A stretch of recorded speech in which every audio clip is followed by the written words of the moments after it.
Olá, amigos, amigas, friends, né? Em inglês não tem essa amigos, amigas, friends, porque não há uma diferença entre o gênero masculino e feminino nesse aspecto de palavra. Ou seja, a mesma palavra friend, não se fala we, friend, ela vai servir para my friend, uma amiga do sexo feminino, my friend, um amigo do sexo masculino. Então é friends, amigos. A língua inglesa, ela tem algumas particularidades.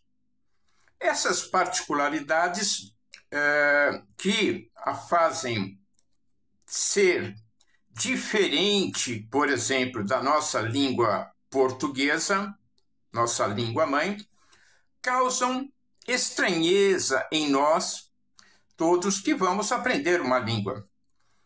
E eu sempre comento, vamos nos colocar do outro lado.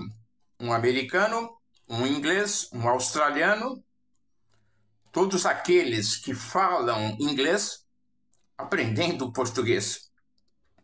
Eles vão encontrar uma série de características da língua portuguesa que são estranhas ao inglês.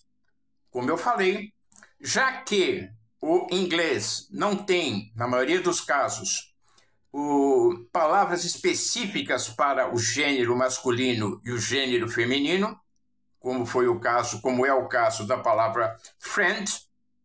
Eu não sei se está se referindo a um amigo ou a uma amiga. Né? Muito bem. Eles vão ficar na dúvida. Como é que se fala friend, amigo e amiga? Ele vai ter que separar. Ele vai ter que saber que amigo masculino é amigo e amiga masculina é amiga.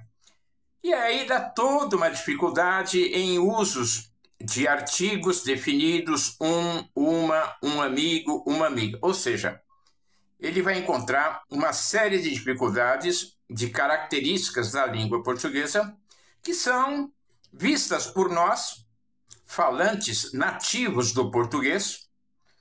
Aprendemos o português ao nascermos, começamos a aprender no nosso lar e que achamos normal. Né? Então eu vou trazer uma dessas, entre aspas, né, características peculiares à língua inglesa e que podem causar estranheza a nós brasileiros, a todos aqueles que falam o português.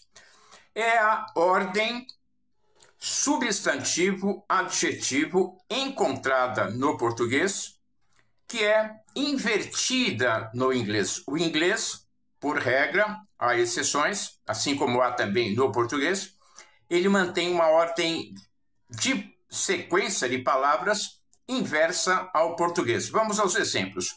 Vamos imaginar que eu fale: que bela camisa. Eu usei uma expressão que inverte um pouco a norma do português.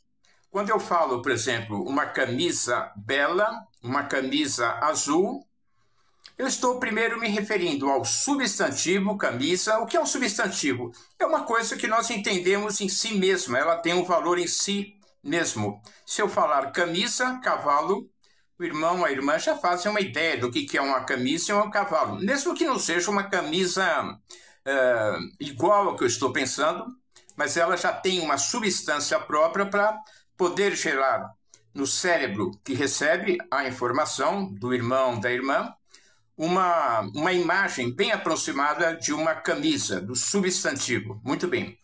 Bela, camisa bela.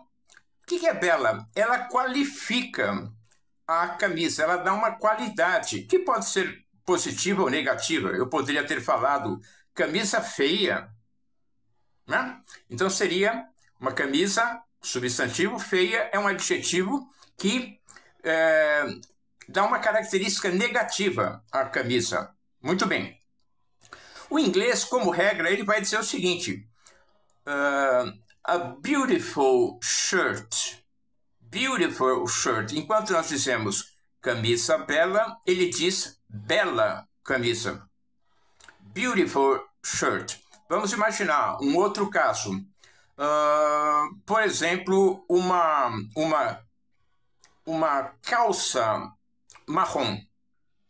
Calça, substantivo, marrom, adjetivo. Por que ele é adjetivo?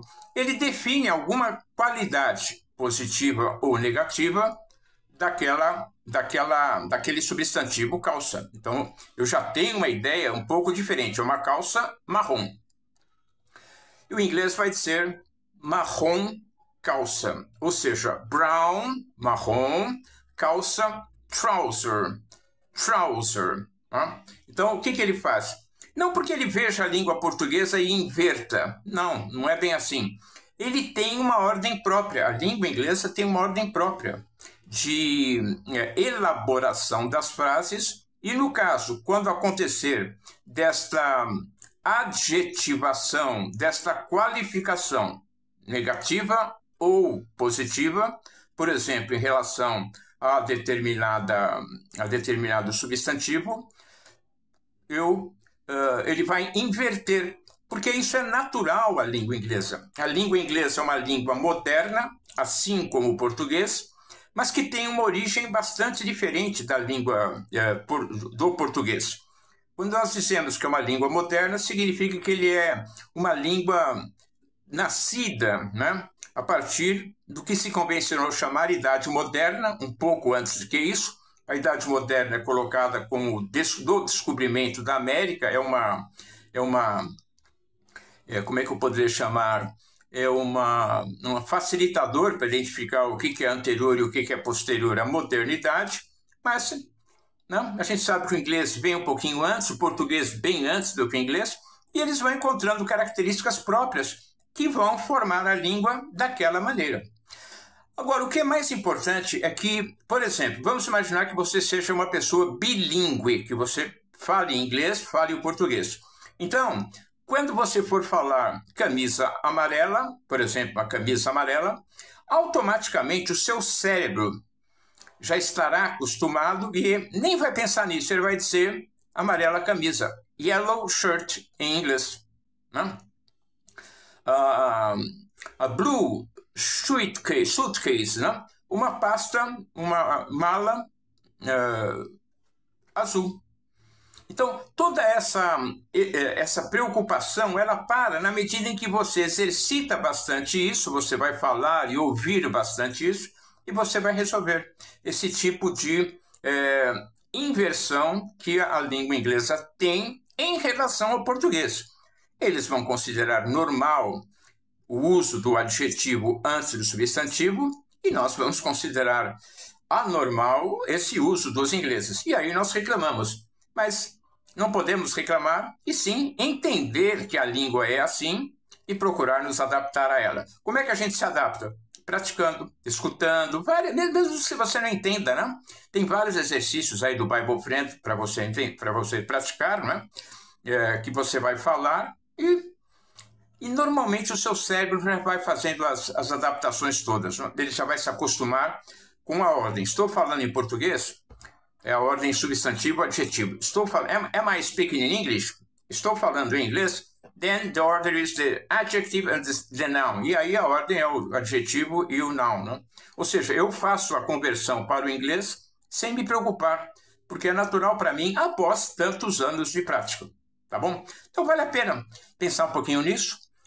Essa ordem adjetivo-substantivo, que é encontrada invertida no inglês, e é um desafio para nós todos, que logo é superado na medida que você começa a se acostumar com a língua inglesa. Ok? Um abraço para vocês, do vovô Nico, né? Fiquem todos com Deus, um abençoado dia a todos vocês. Muito obrigado, fiquem com Deus.